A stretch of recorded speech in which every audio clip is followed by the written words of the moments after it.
In today's video, I'm going to teach you how to export SRT subtitles from Descript. By the end, you'll know exactly how to turn your project's transcript into a clean, widely compatible SRT file you can use on platforms like YouTube, Vimeo, or any standard video player that supports captions. Start by opening Descript on your PC. When the app launches, sign in with your account so you can access your projects. If you haven't used Descript in a while, give it a moment to sync everything. Next, open the project that contains the audio or video you want to caption. Make sure you're selecting the correct composition or file inside that project, especially if you have multiple drafts or versions. Subtitles are generated from the transcript tied to the media you're actively working on, so having the right one open is important. Before exporting, confirm that your file is transcribed. You'll know it's ready if you can see the spoken words as editable text in the script area. If you don't see a transcript, initiate transcription in Descript and wait for it to complete.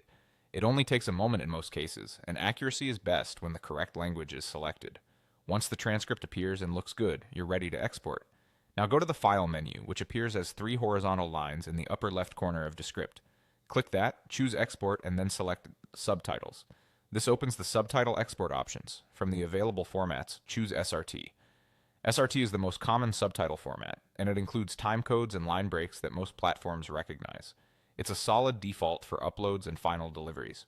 If you see options related to timing or character limits, you can generally keep them at their defaults unless you've been given specific specs.